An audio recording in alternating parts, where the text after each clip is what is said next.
This story is a work of fiction created for entertainment. It does not depict real people events or official military actions.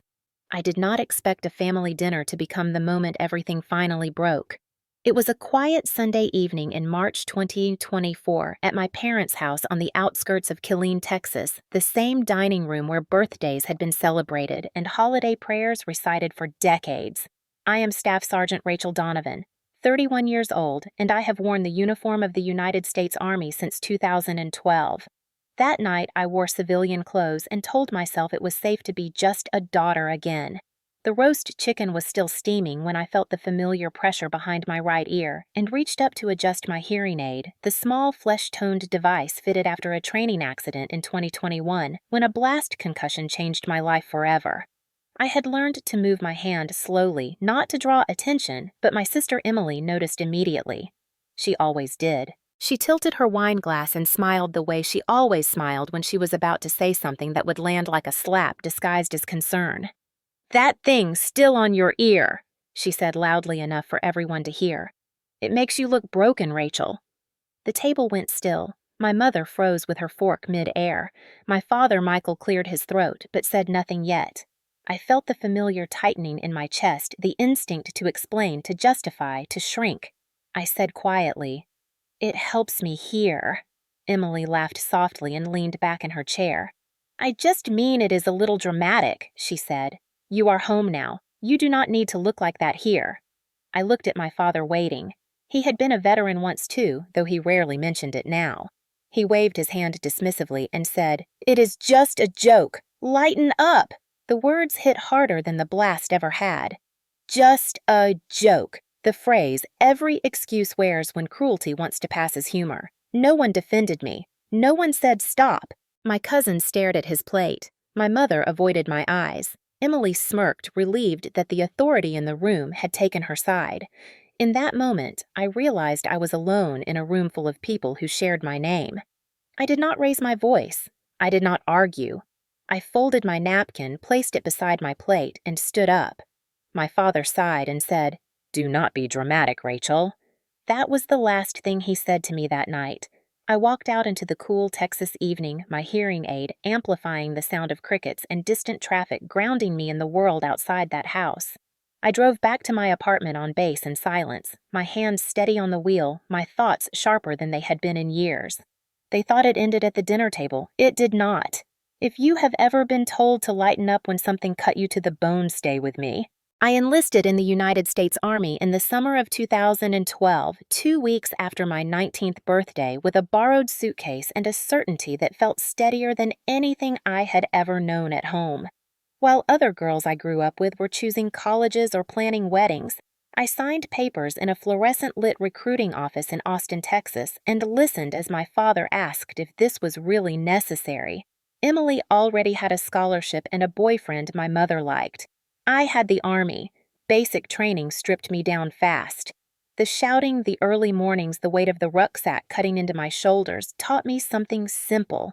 If I worked harder than everyone else, I could earn respect without asking for permission. By 2015, I had found my rhythm. I deployed on a rotation tied to operations supporting Afghanistan, not as a headline hero, but as one of thousands doing relentless, unglamorous work in heat dust and constant readiness. Long hours, short sleep, noise that never really stopped. Helicopters, generators, weapons systems all blending into a constant roar that you learned to live inside. I learned leadership there not from speeches, but from watching who kept moving when things went wrong. I re-enlisted without hesitation. Promotions came slower than I wanted, but always on time. Specialist, sergeant. By 2010, I was trusted with soldiers younger than I had been when I signed up. At home, Emily married her college sweetheart, bought a house, and posted photos of smiling holidays. My parents framed her wedding pictures and told people she had settled down. When I came home on leave, my mother would ask if I was tired yet. When would I want a normal life? They meant well, they always said, but the message never changed. Emily was building something. I was passing time. In 2021, during a large-scale training exercise stateside, everything changed. We were running a field scenario meant to simulate high-pressure conditions. Controlled, safe, or so we were told. A blast went off closer than it should have. I remember the ground jumping under my boots and a pressure wave slamming into my head like being hit underwater. I did not lose consciousness. I finished the drill. That was the culture. You do not stop unless you cannot stand. The ringing started that night, a high, thin sound that did not fade. Over weeks, it became harder to pick out voices in crowded rooms. Commands blurred. Radio chatter overlapped. I adapted until I could not. The Army sent me through evaluation. The VA confirmed what I already suspected. Service-related hearing loss. Permanent. The word permanent sat heavier than the diagnosis itself.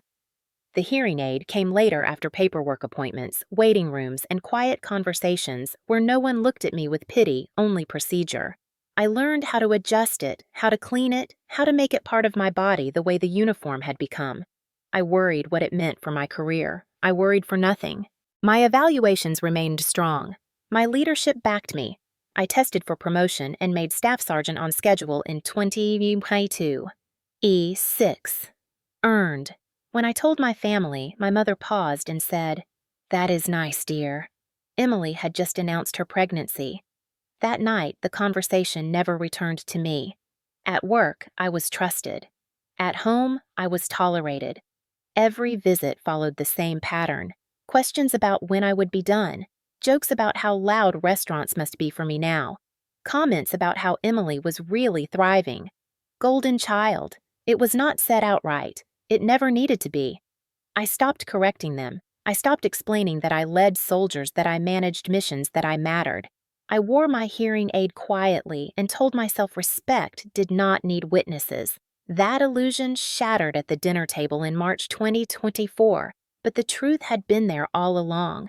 To my family, I was still the daughter who left, the one who chose something inconvenient, less visible, less impressive, less.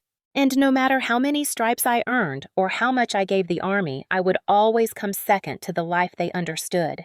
The contrast between Emily and me had been drawn so clearly over the years that no one in my family ever questioned it anymore.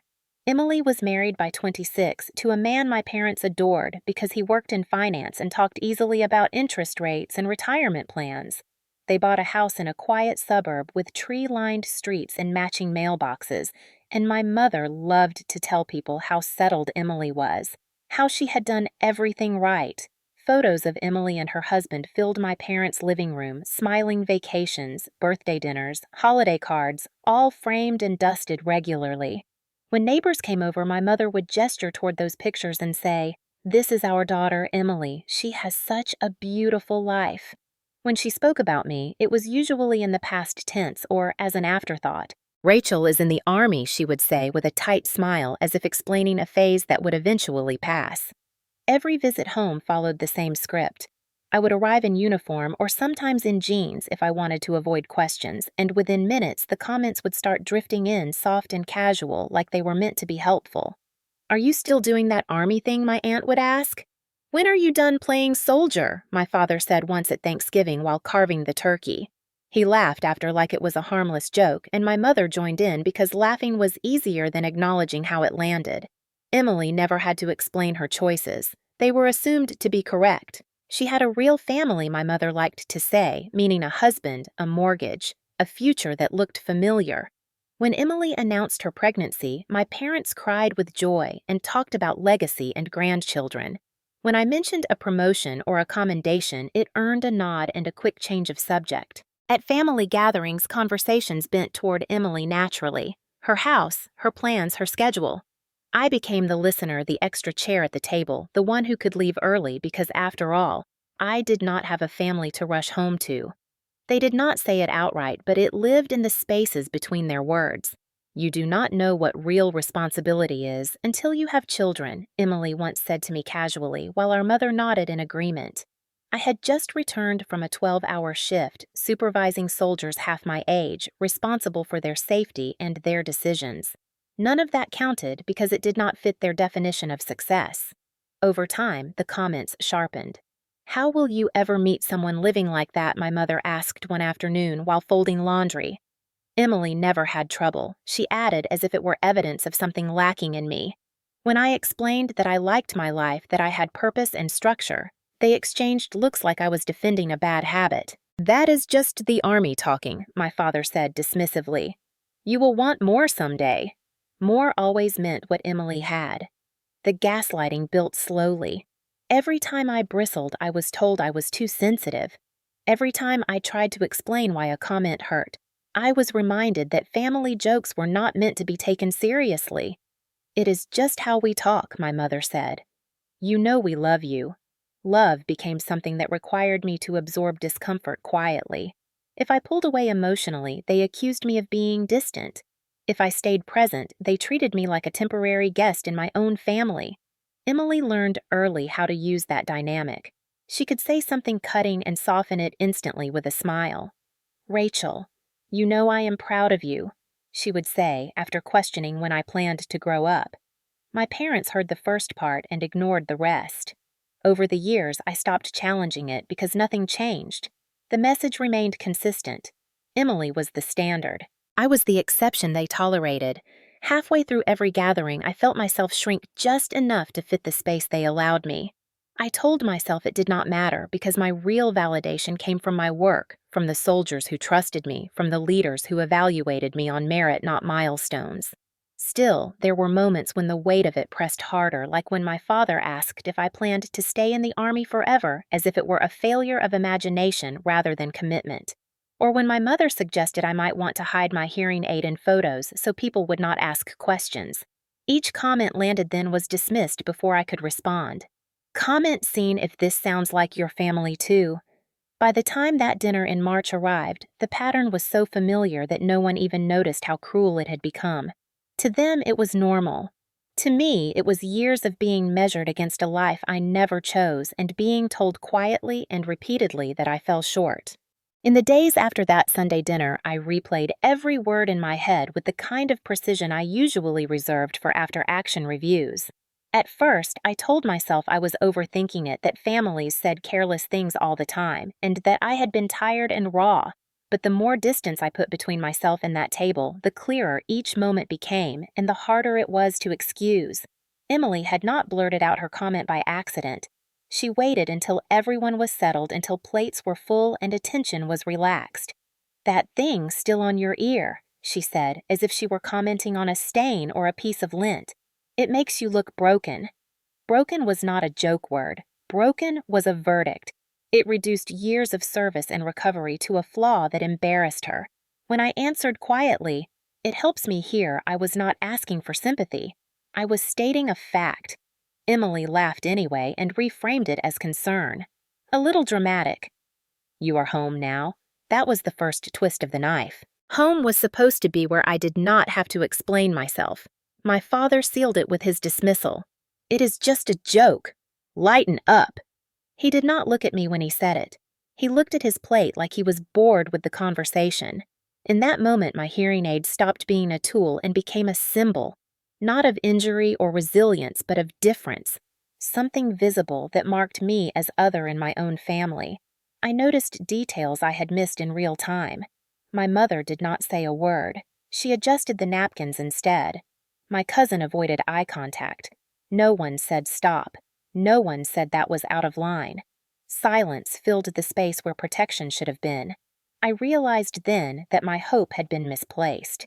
I had hoped that if I showed up enough, if I explained patiently, if I kept my voice calm, someone would eventually meet me halfway. But the truth was simpler and colder.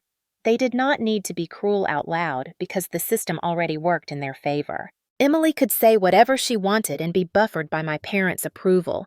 I could say nothing and still be the problem. The hearing aid itself took on a new weight in my mind. I thought about the hours I spent learning how to live with it, the frustration of background noise, the small victories of hearing a voice clearly again. None of that mattered to them. To my family, it was a prop that disrupted the image they preferred. When my father told me not to be dramatic, he was not talking about my reaction. He was talking about my existence. I thought back to every other time I had been told something similar. When I came home from deployment and my mother asked if I was done yet. When my father joked that I would not understand real stress until I had kids. When Emily told me I could not compare my life to hers because she had responsibilities. Each comment had been brushed off as harmless. Together, they formed a pattern that was impossible to ignore. The realization settled slowly and painfully. No one at that table was going to choose me. Not over comfort, not over appearances, not over the golden child who fit the picture they liked to show the world. The hope I had carried into that house that night evaporated and was replaced by something steadier and colder. Clarity. I stopped asking myself what I could have said differently. There was nothing. I stopped wondering if I should have defended myself more forcefully. That would have changed nothing. The shift was internal and irreversible. I moved from disbelief to understanding to a quiet acceptance that felt like grief. Grief for the family I wanted. Grief for the version of myself that kept trying. By the time I stood up from that table, I was already withdrawing. Not in anger, in self-preservation. When I walked into the night air and heard the crickets through my hearing aid, I felt grounded in a way I never had inside that house. The cold truth was this. The device they mocked had helped me survive something real. The people who laughed at it never would have, and once I saw that, clearly there was no going back. Leaving that dinner was not a dramatic exit. No raised voice, no slammed door, no last speech designed to wound. It was quieter than that, and because of that, it mattered more. I remember pushing my chair back slowly, the legs scraping softly against the floor, and the sound felt amplified through my hearing aid, sharper than it should have been. Every movement suddenly felt exposed. I folded my napkin carefully the way my mother had taught me when I was a child and placed it beside my plate as if finishing the meal properly could somehow soften what had already happened. No one stopped me. No one asked if I was okay. Emily watched me with a faint look of triumph like she had won something without having to fight. My mother glanced up briefly, then back down at the table. My father sighed the way he always did when he thought I was being difficult. "Where are you going?" he asked, not with concern, but irritation. I said I had an early morning and thanked my mother for dinner. That was it. I did not explain why I was leaving. I did not defend myself. I did not ask for understanding. I had spent years explaining my choices, my career, my injuries, my worth, and nothing had ever changed. This time, I chose silence. As I reached for my coat, my father said it one last time, his voice carrying that familiar mix of authority and dismissal. "Do not be dramatic, Rachel." The words followed me to the door and lodged somewhere deep where other versions of them had accumulated over the years. Do not be dramatic. Do not take it personally. Do not make a scene. Do not expect more. I nodded once because correcting him would have only proven his point in his own mind. Outside, the night air felt cooler than I expected, and the quiet was immediate and complete. The house behind me was still lit warm and full of noise, but it no longer felt like a place I belonged. I sat in my car for a moment with the engine off my hands, resting on the steering wheel, and listened to my own breathing through the faint electronic filter of my hearing aid. I realized something then that surprised me. I was calm, not numb, not angry. Calm in the way you feel when a decision has already been made and all that remains is following through. On the drive back to Fort Cavazos, I did not turn on the radio. I did not rehearse conversations. I did not imagine apologies that would never come. I simply drove. When I pulled into my apartment complex on base and shut off the engine, the silence felt intentional, like a boundary drawn clearly at last. That night, I did something I had never done before. I did not call my mother to reassure her. I did not text Emily to smooth things over. I did not send a message explaining why I left early. I went inside, locked the door, and put my phone face down on the counter. The next morning, messages had already started to appear. A missed call from my mother. A text from my father asking if I was upset. One from Emily that said, "You left so suddenly, hope everything is okay," with a smiley face at the end, like punctuation on a lie. I did not respond. Not because I wanted to punish them, but because I finally understood that engaging meant surrendering ground. Every explanation invited debate. Every defense invited dismissal. Silence was not avoidance. It was clarity. Over the next few days, I kept my distance. I answered only what was necessary and nothing more. When my mother left a voicemail saying she was worried, I let it sit. When my father sent a message about family being important, I read it without replying. The absence of my usual reassurance unsettled them more than any argument ever had. I could feel it in the tone of their messages, shifting from casual to probing to faintly accusatory. "Why are you being so cold? We were just joking." "You know how your sister is." Each message confirmed what I already knew. They were not reflecting. They were waiting for me to come back into line. Setting that boundary felt unfamiliar and uncomfortable, like using a muscle I had ignored for years. There were moments when guilt crept in, when I wondered if I was being unfair or dramatic, just as my father had said. But every time that doubt surfaced, I returned to the image of that table and the silence that followed Emily's words. I remembered how easy it had been for them to let me leave. That memory steadied me. This was not a break fueled by emotion. It was a pause built on recognition. I had spent my career learning when to hold ground and when to withdraw. This was a tactical withdrawal, temporary but deliberate. I did not know then how long it would last or what would come next. I only knew that for the first time in my life, I had stopped asking my family to see me. And in that quiet, I felt something shift into place. The next morning began the way most of my mornings did on base, with darkness still clinging to the air and the steady rhythm of routine grounding everything else. Fort Cavazos was already awake when I parked near the motor pool just before formation, the sky barely beginning to lighten over the flat Texas horizon. I adjusted my hearing aid as I stepped out of the car, feeling the familiar click settle behind my ear, a small ritual that reminded me I was ready. Whatever had happened the night before stayed outside the wire. That was the rule I had lived by for years. Morning formation was crisp and orderly, soldiers falling into ranks. Boots aligned, shoulders squared, breath visible in the cool air. I took my place in front of my squad, scanning faces, checking posture the way I always did. When the first commands were called, something went wrong. A high-pitched feedback squeal cut sharply through my right ear, sudden and piercing enough to make my jaw tighten. It was brief, but unmistakable, the kind of sound that demanded attention. I adjusted the device, subtly lowering the sensitivity, and focused on the cadence of the formation, my training overriding the distraction. No one laughed. No one stared. A specialist near the end of the line caught my eye and straightened instinctively, mirroring my focus. The formation continued without a hitch. Accountability reports were given, announcements made, the day laid out with clarity and purpose. When formation was dismissed, my squad gathered around me, waiting for direction. I issued assignments calmly, my voice steady and clear. We had equipment to inspect, paperwork to complete, and a training block scheduled before noon. The hearing aid buzzed faintly again as we moved inside a maintenance bay, and I paused just long enough to make a quick adjustment. One of my sergeants noticed and asked quietly if I needed a minute. I shook my head and thanked him, and we moved on. That was the difference. Concern without judgment. Respect without commentary. As the morning unfolded, I fell back into the familiar rhythm of leadership, checking work, answering questions, correcting mistakes, and praising effort where it was due. A private asked for clarification on a task and waited patiently while I repositioned myself so I could hear him clearly over the machinery. No one made a face. No one sighed. They simply adapted because that was what professionals did.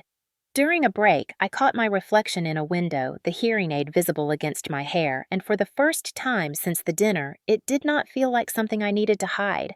Here, it was just another piece of gear, another tool that helped me do my job. The contrast struck me harder than any insult. Less than 12 hours earlier, my own family had treated the device like an embarrassment. Here, surrounded by soldiers who depended on me, it was treated as irrelevant. What mattered was whether I showed up, whether I led well, whether I took care of my people. Around mid-morning, we conducted a brief training review, and I stood at the front explaining procedures, my voice carrying clearly across the room. The feedback did not return. Even if it had, I knew how to handle it. Years of adaptation had taught me resilience that no one at that dinner table had ever bothered to see. As we wrapped up, one of my soldiers thanked me for staying late the previous week to help him prepare for a board. Another asked for advice about re-enlistment. Their trust was quiet and unspoken, but it was there in the way they listened and followed through. Walking back to my office, I felt the weight I had carried since the night before begin to shift. The Army had never asked me to be less than I was. It had demanded accountability, excellence, and growth, and in return, it offered clarity. At my desk, I checked messages out of habit. More texts from home. Questions, accusations, thinly veiled concern. I did not open them. I powered my phone down and slid it into a drawer.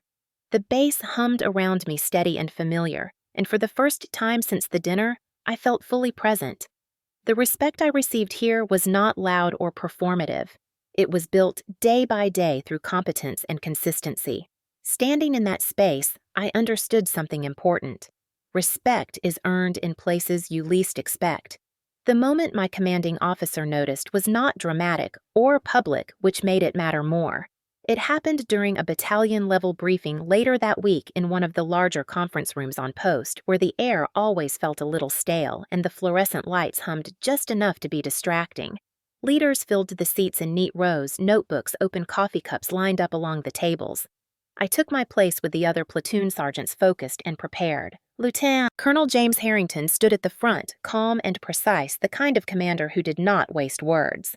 As he spoke about upcoming training cycles and readiness metrics, the room stayed quiet except for the occasional page turning. Halfway through the briefing, the acoustics shifted when a door opened briefly in the hallway and voices carried in from outside. For a moment, the overlapping sounds blurred together, and I leaned forward slightly, angling my head to catch his words clearly. It was a small movement, one I had made 1,000 times without thinking. When the noise settled, I straightened and continued taking notes. The briefing moved on without interruption. At the end, the commander dismissed the group with a short nod and leaders began filing out. I gathered my materials and headed toward the door when I heard my name. "Staff Sergeant Donovan, a moment please." His tone was neutral, professional. I stepped aside and waited as the room emptied. When it was just the two of us, he closed the door not all the way, but enough to signal privacy. He did not sit. He did not gesture. He simply looked at me and said, "I noticed you had to adjust a few times during the brief. Are you hearing me clearly?" It was a straightforward question without judgment or curiosity attached. I answered honestly. "Yes, sir," I said. There was a bit of background noise, but I am fine now. He nodded once. He did not move on. He said, "Good." Then, after a brief pause, he added, "I want to make sure you have what you need to do your job effectively. This will be handled properly." The words landed with unexpected weight. Properly meant through process, not emotion, through structure, not sympathy. He asked if I had current documentation on file regarding my accommodation. I confirmed that I did and that it had been reviewed the previous year. He acknowledged that and then asked a question that surprised me. "Is anything else affecting you right now that I should be aware of?" He did not specify work or personal. He left the space open and then waited. I considered my answer carefully. Years of experience had taught me not to overshare and not to dramatize. "Sir, I said there was a family situation over the weekend. Nothing that impacts my performance." He did not interrupt. He did not rush me. I continued because the silence invited clarity. There was a comment made about my hearing aid. It was dismissed as a joke. I handled it. That was all. I did not name names. I did not describe feelings. I did not ask for intervention. I stated facts the way I would in a report. He listened without changing expression. When I finished, he nodded again and said, "Understood. No one has the right to diminish your service or your capability. Not here and not anywhere else." He paused, then added, "If at any point you feel that your accommodation is being disrespected or misunderstood within this unit, you will bring it to me immediately. I will address it. Clear, direct, final." He asked if I had any questions. I said no, sir. He dismissed me and the conversation ended there. Walking out of that room, I felt something loosen that I had been holding tight since the dinner. There had been no apology, no outrage, no lecture. Just recognition and procedure. It was the opposite of what I had experienced at home. No one told me to lighten up. No one questioned whether I was being dramatic. The issue was identified, acknowledged, and placed where it belonged within the framework of responsibility. Later that afternoon, an email went out to leadership regarding an upcoming recognition ceremony tied to training excellence and resilience. My name was included on the list of recipients. There was no mention of injury or accommodation, just performance and leadership. I read the email once, then closed it and went back to work. Whatever was coming next was not fueled by emotion. It was moving forward exactly as it should. The response from my commander did not come wrapped in comfort or softened by reassurance, and that was exactly why it carried weight. There was no follow-up conversation where he asked how I felt and no attempt to frame what happened as something understandable or human. Instead, the shift was procedural, immediate, and unmistakable. 2 days after the briefing, I received a calendar notification marked mandatory sent through official channels. It was a short meeting scheduled mid-morning with battalion leadership medical liaison and human resources representation. No explanation attached. When I arrived, the room was already set, folders stacked neatly, water bottles placed evenly along the table. Lieutenant Colonel Harrington entered last and took his seat at the head without ceremony. He looked around the room once, then spoke. "What was reported to me is unacceptable." His voice was even measured and final. He did not raise it. He did not elaborate. He did not ask for agreement. That single sentence closed the door on debate. From there, the meeting moved forward like any other administrative action item driven by checklist and policy.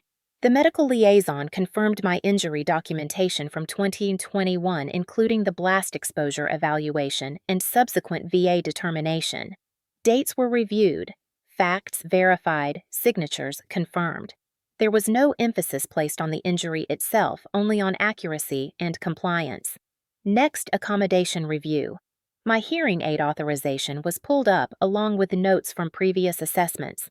Adjustments were discussed in terms of function, not limitation, background noise mitigation, placement options during briefings, positioning during formations, all practical, all unemotional.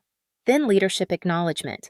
Lieutenant Colonel Harrington addressed the room again and stated that Staff Sergeant Donovan continues to meet and exceed standards in leadership readiness and operational effectiveness. That her accommodation is a tool, not a liability. That any deviation from respect towards service-related accommodations within the battalion would be treated as a failure of leadership. He did not look at me when he said it. He addressed the system, not the individual. The message was clear. This was not about protecting me. It was about maintaining standards. The meeting concluded with action items assigned, follow-ups scheduled, and the reminder that this information would be incorporated into upcoming evaluations and briefings as appropriate. When it was over, I returned to my duties without comment. Word traveled quietly, as it always does in units like ours. No one pulled me aside to ask what happened. No one whispered. Instead, small adjustments appeared seamlessly. Briefing rooms were rearranged so acoustics were cleaner. Leaders spoke with clarity and faced the audience. No one made jokes. No one referenced my hearing aid directly. Respect was enforced without being announced.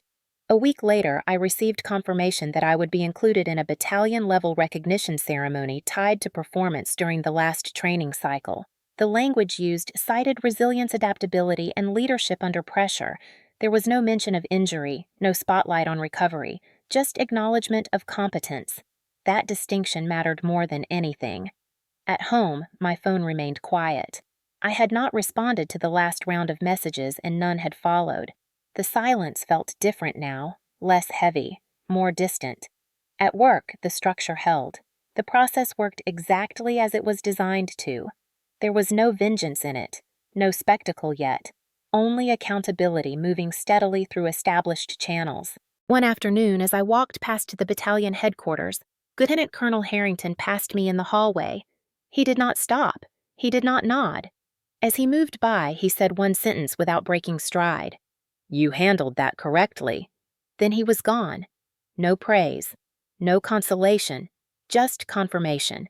In that moment, I understood something I had not fully grasped before. Authority, when exercised properly, does not seek to soothe or punish. It identifies what violates the standard and corrects it. At my family table, my pain had been minimized because it was inconvenient. Here, it was addressed because it mattered. The difference was not compassion. It was accountability. The ceremony took place on a clear morning in April 2024 inside the battalion headquarters auditorium at Fort Cavazos. a space usually reserved for promotions, retirements, and moments the Army marks as worth remembering. Rows of folding chairs were filled with soldiers, leaders, and a handful of invited guests, family members who had been notified weeks earlier. I sat in the second row in dress uniform, hands folded, resting my hearing aid carefully in place as the room settled into expectant quiet. My parents had arrived early and were seated near the aisle, my mother clutching her purse, my father sitting stiffly with his back straight the way he always did when he wanted to look composed. Emily sat beside them, dressed carefully, polished, and confident, or at least she had been when she walked in. I had not spoken to any of them since the dinner. We exchanged no greetings. The ceremony began with routine acknowledgments, promotions, transfers, a few light moments of applause. Then, Colonel Harrington stepped forward to the podium. The room stilled immediately. He waited a beat longer than necessary, letting the silence take shape. Today, he said, we recognize leadership under pressure and resilience demonstrated through action, not words. He paused and called my name. Staff Sergeant Rachel Donovan. I stood and walked to the front, feeling the weight of every step, not with anxiety, but awareness. As I reached the stage, I caught a glimpse of my father's face, his expression unreadable. Wilty Colonel Harrington shook my hand firmly and turned back to the audience. Staff Sergeant Donovan has served this battalion with distinction through demanding training cycles and complex operational environments, he said. Her leadership has been consistent, adaptable, and effective. He stopped there for a moment, then continued. In 2021, during a training exercise, she sustained a service-related injury that resulted in permanent hearing loss. There was a subtle shift in the room, a collective inhale. He did not soften his tone. He did not lower his voice. She completed her recovery, complied with every requirement, and returned to full duty without missing a standard. He gestured slightly toward me. The hearing aid she wears is not a weakness. It is a tool that allows her to continue serving at the level expected of her rank. He looked out over the audience deliberately. Dignity and respect are not optional in this organization. We do not diminish service because it makes us uncomfortable. We do not excuse disrespect as humor. We correct it. The words landed clean and unmistakable. I did not look back immediately. I kept my eyes forward. Applause followed, not loud or explosive, but steady, sustained. When I finally turned my head, I saw my mother frozen, her hands clasped tightly together. My father had lowered his gaze. His shoulders subtly rounded, his chin tucked down in a way I had never seen before. He did not clap. He did not look away either. He simply sat there, absorbing the truth as it was spoken without malice or apology. Emily's reaction was different. She stared straight ahead, her face drained of color, her confidence evaporated in real time.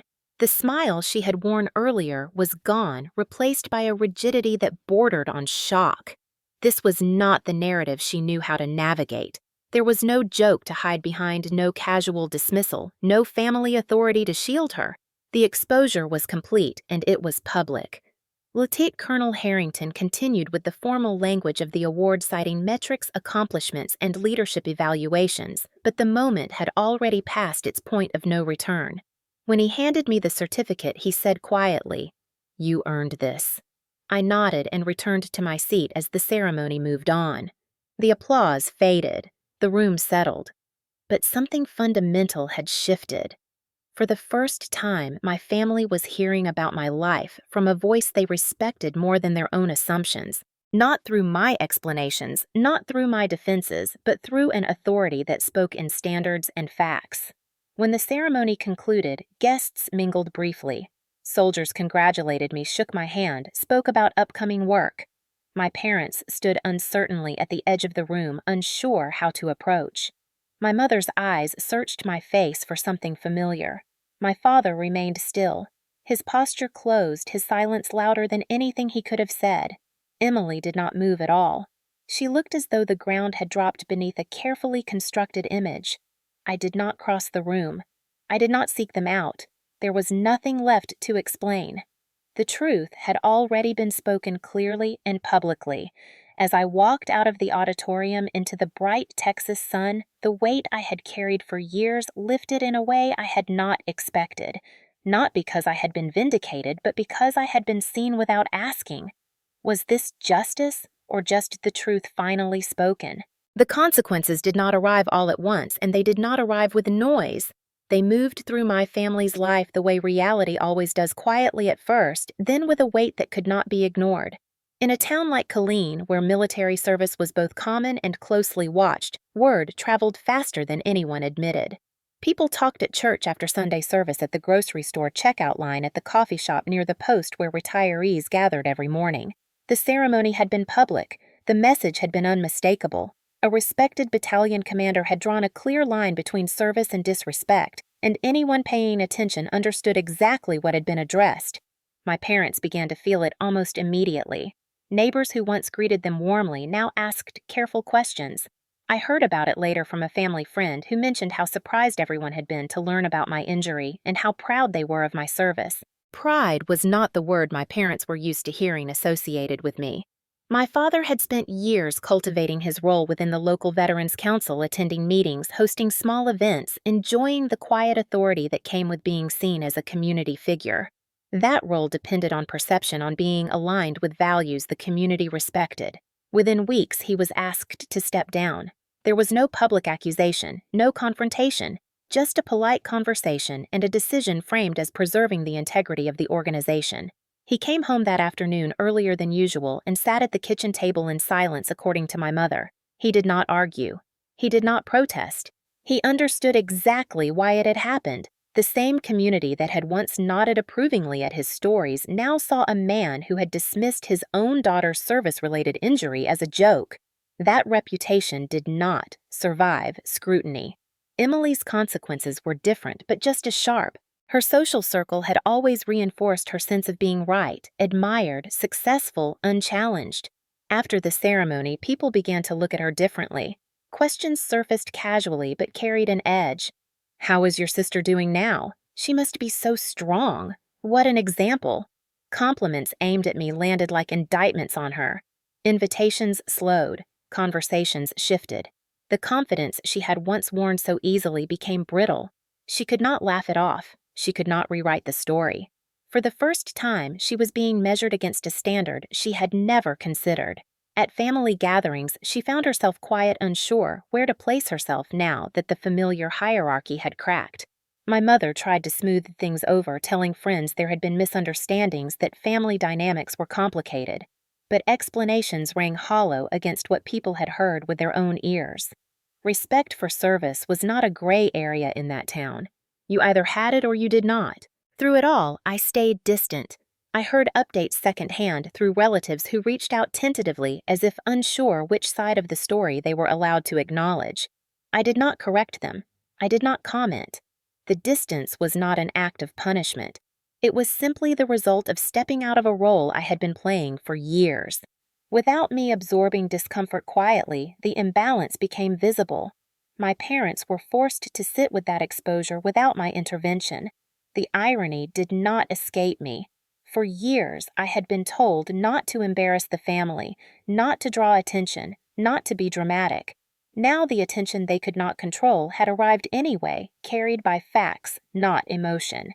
My father eventually called my mother, asked if she thought I would come around now that things had settled. She did not answer right away. For the first time, she seemed unsure. Emily avoided calling altogether. Pride kept her silent. The world they had built around a certain version of themselves had shifted, and there was no easy way back. Meanwhile, my life continued steadily. Work moved forward, responsibilities expanded, trust deepened. The Army did not change how it treated me because of the ceremony. It simply continued as it always had, grounded in standards and accountability. Watching the fallout from a distance, I understood something important. Justice does not always look like confrontation. Sometimes it looks like consequences unfolding naturally when truth is no longer hidden. My family was learning that lesson without my involvement, and for once I did not feel responsible for guiding them through it. The first call came late in the evening, 3 weeks after the ceremony, when the house was quiet and the day had finally settled. I recognized my father's number immediately and let it ring twice before answering, not out of hesitation, but because I wanted to be deliberate. His voice sounded different, thinner, edged with something I had never heard from him before: uncertainty. "Rachel," he said, as if testing whether the name still worked between us. We did not mean it the way it came across. That was his opening line. No greeting, no acknowledgement of time, past just an attempt to soften the past without naming it. I listened without interrupting. He continued, quickly filling the silence with explanation. You know how your sister is. She jokes. She did not think. It got out of hand. Families say things. We should be able to forgive each other. Families should forgive. The words were familiar, polished from years of repetition. I waited until he finished, then spoke calmly. I am not angry, I said. That seemed to confuse him. I am clear. He paused, then tried again. The ceremony made things difficult here, he admitted. People are talking. Your mother is upset. Emily is struggling. We just want to put this behind us. Put it behind us meant return to the old arrangement where I absorbed discomfort and smoothed over tension so everyone else could feel better. I did not argue that point. I did not remind him of what had been said or how long it had been happening. I simply stated the boundary. I am not available to resume contact right now. There was a sharp intake of breath on the other end of the line. So you are punishing us, he said. The familiar shift from apology to accusation arrived right on schedule. I responded evenly. I am not punishing anyone. I am choosing distance. Those are not the same thing. He tried to push again, asking how long this would last, suggesting counseling, suggesting a conversation where everyone could say their piece. I declined each suggestion without elaboration.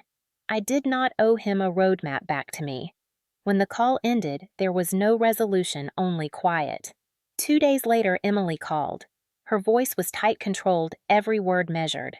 I did not expect you to let things get this far, she said. That was her version of an apology. She talked about stress, about how everyone was being unfair to her now, how she felt judged everywhere she went. She mentioned the ceremony without naming it directly. That officer did not need to say all that she said. It was humiliating. I let the silence stretch. When I spoke, my voice did not rise. You said what you said, I told her. He responded appropriately. That is not humiliation. That is consequence. She snapped back that she had not meant to hurt me, that it was just how she talked. I reminded her gently that intent does not erase impact. She asked what I wanted from her. The question was telling. She wanted a task, something she could do to restore the old balance. I answered honestly, I want space. That was it. She accused me of tearing the family apart, of holding a grudge, of choosing work over blood. I did not correct her. I did not defend myself. I repeated my boundary once more, then ended the call. After that, the messages slowed. A few texts came through over the next week, softening in tone, shifting from explanation to appeal. Your mother misses you. Holidays are coming. We should talk. I did not respond, not because I enjoyed the distance, but because I understood now that engagement without change would only reopen the same wounds. Forgiveness was never the issue. I had forgiven them many times, silently, repeatedly, without recognition. What I was no longer willing to offer was access without respect. At work, life continued with clarity and structure. At home, my evenings were quiet, grounded. I slept better. The absence of constant tension made room for something new, peace that did not require permission. When I thought about my family, I no longer felt pulled toward fixing anything. That urge had burned itself out. They had reached back, not to understand, but to restore comfort. I declined without anger, without drama, without negotiation. Forgiveness does not mean access. The fallout settled into my family's life like weather that refused to clear. Without me stepping in to explain or soften the narrative, they were forced to face it directly. My parents learned quickly that silence does not protect you when a community has already drawn its conclusions. Invitations stopped coming. Casual conversations carried a careful distance. People were polite but no longer deferential. My father filled his days with errands and long walks that led nowhere in particular. He avoided the Veterans Center where he once felt at home. When he did go, he stayed briefly, speaking to no one of consequence. My mother tried to regain normalcy by volunteering more often, but found herself excluded from planning roles she had once been offered automatically. She told a relative she felt invisible. For years, I had lived with that feeling and learned to function inside it. Now it was theirs to manage.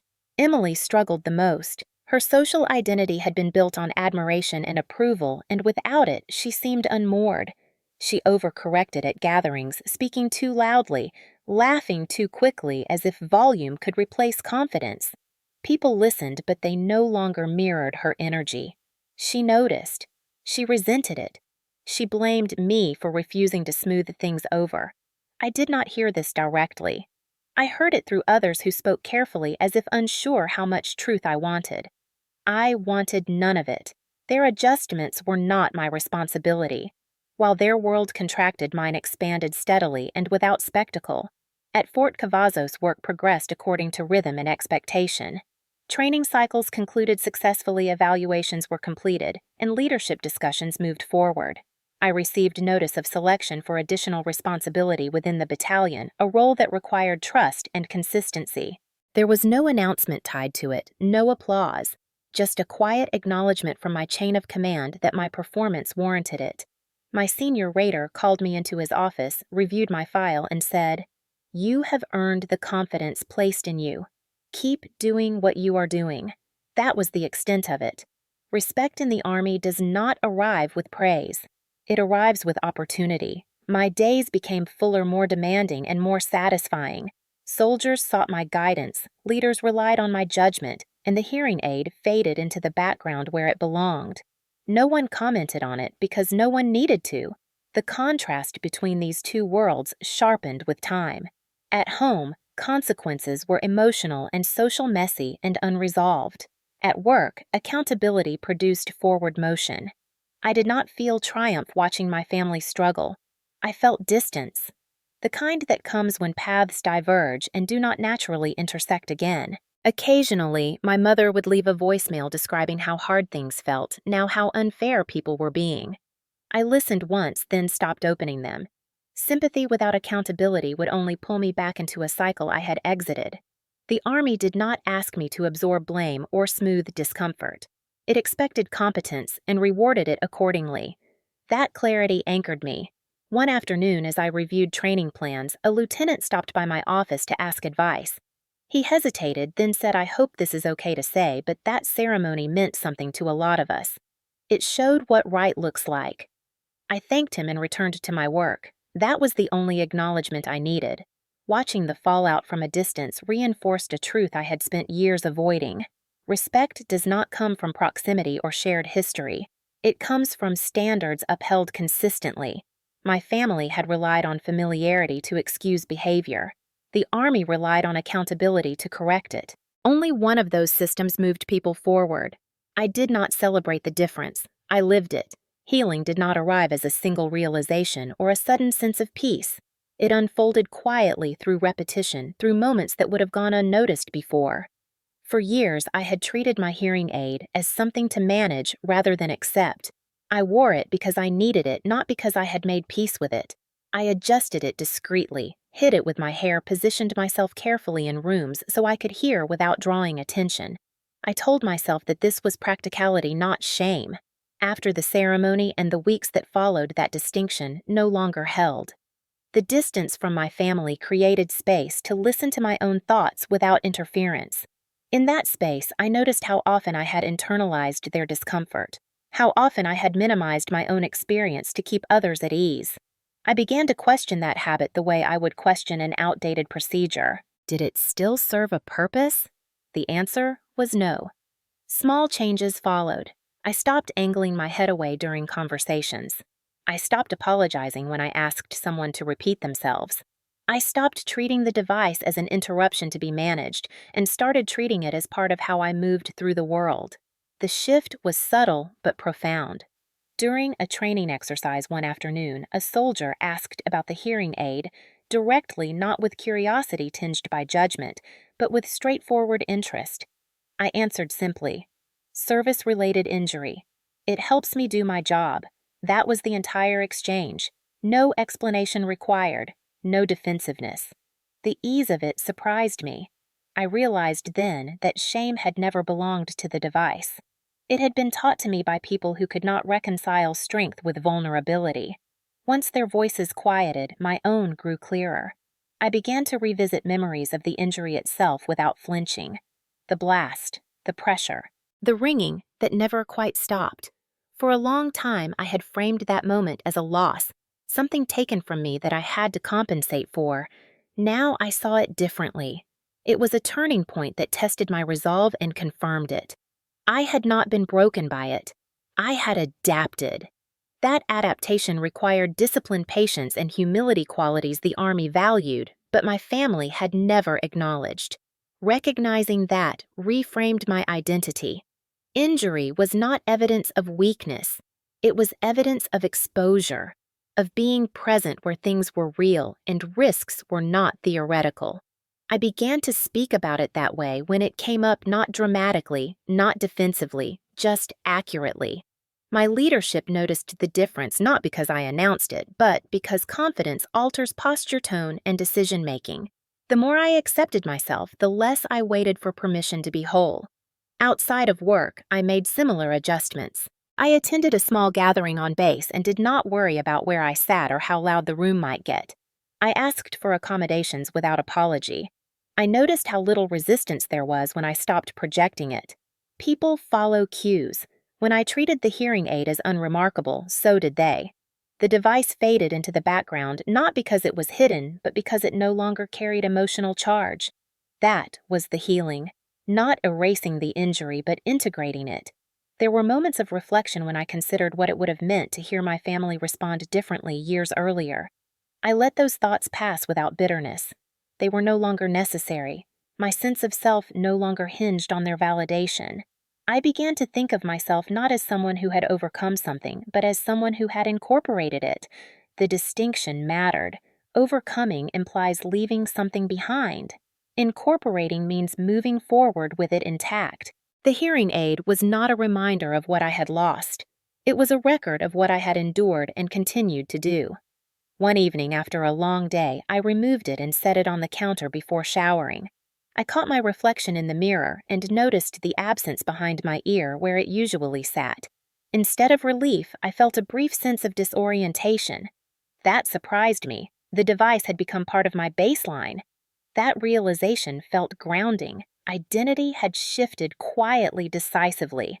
I was no longer managing damage. I was living capability.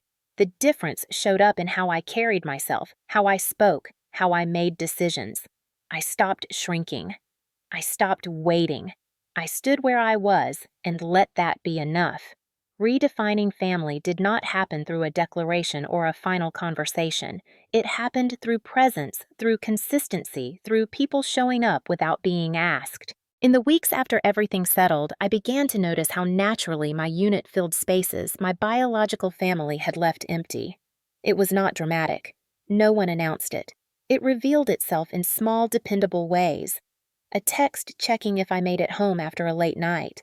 A soldier bringing coffee without comment during a long planning session. A lieutenant asking my opinion before making a call that would affect people downrange. These moments stacked quietly until the pattern was unmistakable. This was belonging built on trust, not obligation. One Friday afternoon after a demanding training cycle, my platoon sergeant suggested a small get-together in the common area. Nothing formal, just food and a chance to decompress. Someone brought folding tables, another brought music low enough to talk over. It was simple, unremarkable, and exactly what I needed. I arrived in uniform straight from work and no one commented on it. No one asked why I had not changed. They knew the rhythm of my life and respected it. The hearing aid caught a bit of feedback when the music started and one of the soldiers adjusted the speaker without being asked. We laughed about it briefly, then moved on. There was no spotlight, no embarrassment. The ease of it struck me harder than any praise. I thought back to that dinner table weeks earlier, the careful tension, the unspoken hierarchy, the way every word had carried weight.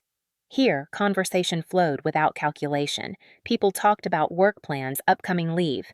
Family back home aspirations that did not require approval. When someone asked about my parents, it was genuine, not probing, and when I answered briefly, the topic shifted naturally. No one demanded access to my story. They accepted the version I offered. At one point, a junior NCO raised a cup and thanked the group for getting through a rough cycle together. He mentioned leadership without naming names, but his eyes met mine briefly, and the acknowledgement was clear. I did not need more than that. The contrast between these two worlds sharpened in that moment. At my family dinner, every interaction had been layered with expectation. Here, interactions were grounded in reality. Effort mattered. Accountability mattered. Respect was reciprocal. Later that evening, as people filtered out, a few stayed behind to help clean up without being asked. I watched them work together quietly and felt a sense of steadiness settle in. This was not a replacement for what I had lost. It was something different and stronger. Chosen family does not erase the past. It builds a future that does not depend on it. Over time, this became more evident. When I had a difficult week, someone noticed. When I achieved something meaningful, someone acknowledged it without comparison. When I set boundaries, they were accepted without challenge. The Army had given me structure. My unit gave me community. Together, they formed a foundation my biological family never had. The irony did not escape me. The people who shared my blood had struggled to see my worth. The people who shared my work saw it immediately.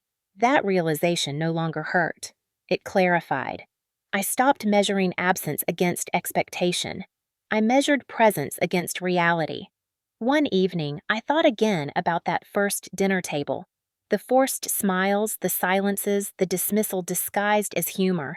I compared it to the hum of conversation in a break room, the easy laughter, the mutual respect that required no performance. The difference was not circumstance. It was choice. Family, as I understood it now, was not defined by who you came from, but by who stood with you when it mattered, and who respected the person you became. As the night wound down and the last chairs were stacked away, I walked back to my apartment under a clear Texas sky, feeling grounded and unburdened. I knew then without doubt that I was no longer waiting for anyone to change. I had already found where I belonged.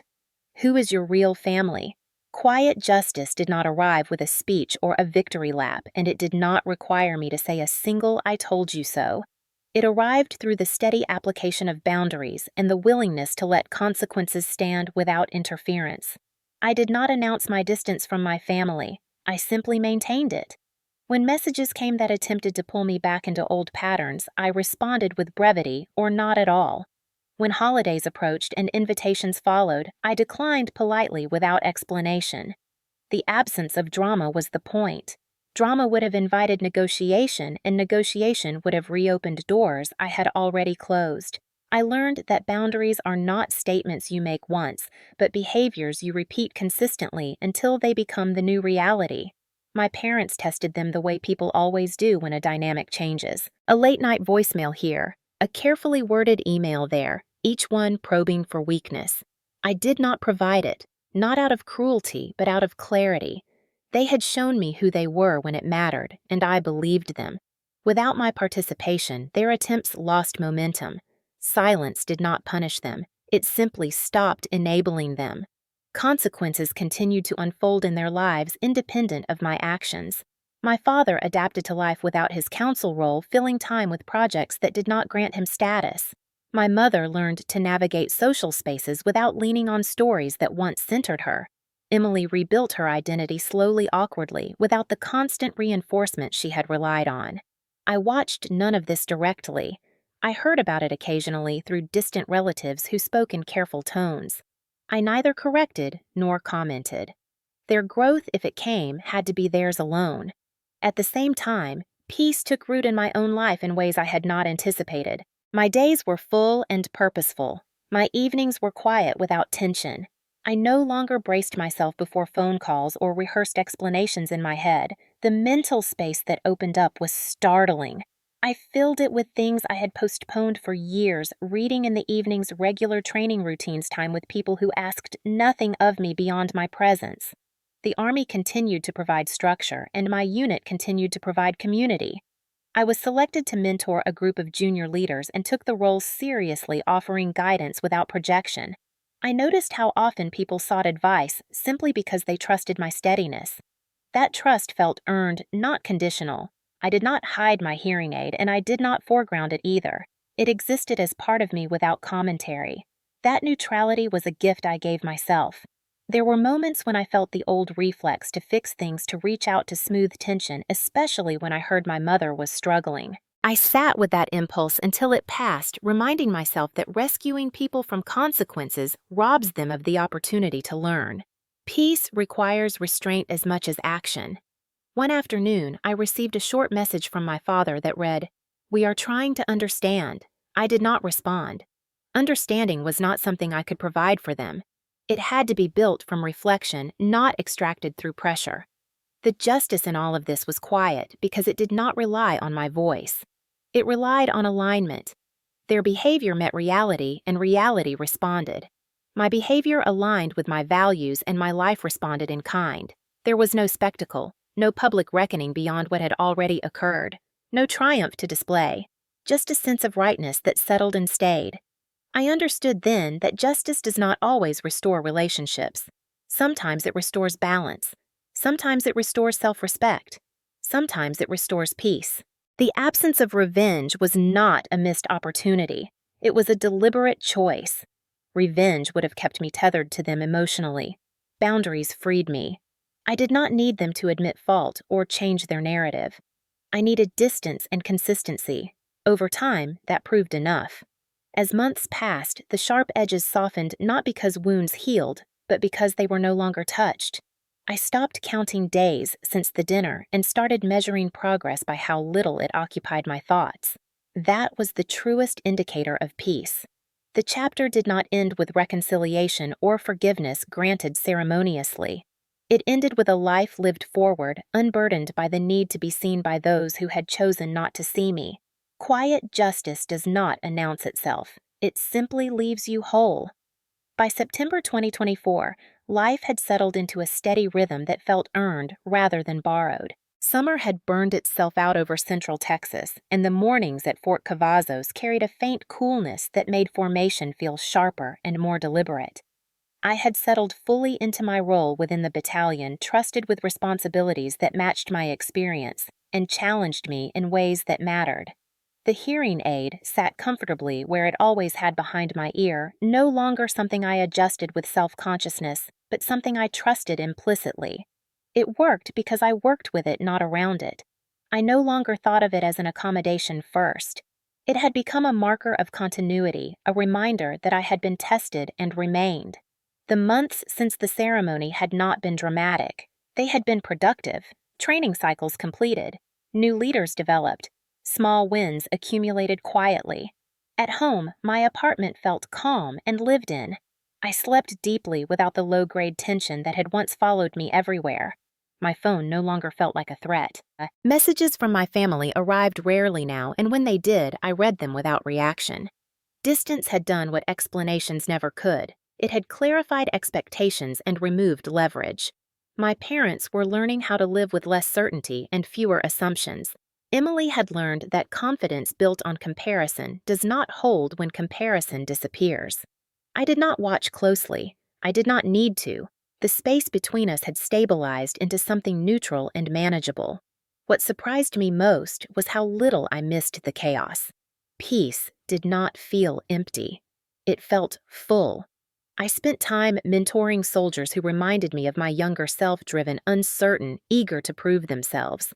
I spoke openly about resilience and adaptation, not as inspirational concepts, but as practical skills. When asked about my hearing aid, I answered plainly. Service-related injury. Still serving. That honesty carried more weight than any attempt to minimize or dramatize. One afternoon during a unit run, a new soldier fell into step beside me and asked how I stayed focused when things felt unfair. I thought about the question longer than he expected, then answered simply by saying, "You decide what you will carry and what you will set down." He nodded, and we kept running. Outside of work, I found satisfaction in ordinary things, grocery shopping without rushing, cooking meals that did not need to impress anyone, sitting quietly with a book in the evenings. The absence of performance was freeing. I no longer measured my worth against milestones that were never mine to begin with. Identity had settled into something stable, grounded in action rather than approval. The hearing aid came to represent that shift. It was no longer tied to a moment of injury or embarrassment. It symbolized survival and continuity. It marked a line between who I had been when I tried to belong by shrinking and who I had become by standing still and letting truth do its work. Occasionally, I thought back to that dinner table, the way laughter had masked cruelty, the way silence had been mistaken for peace. Those memories no longer carried heat. They felt instructive rather than painful. They reminded me that not all endings are loud and not all justice is visible. Some changes alter everything without demanding attention. On a quiet evening near the end of the month, I removed my hearing aid and placed it carefully on the dresser before bed. The room was still, and for a moment I listened to the softer world without it. Then I put it back on and smiled at the familiarity of sound returning. That small act felt symbolic in a way I had not anticipated. I chose clarity. I chose capability. I chose to remain fully present in my own life. They laughed at my hearing aid, my CO did not, and that changed everything.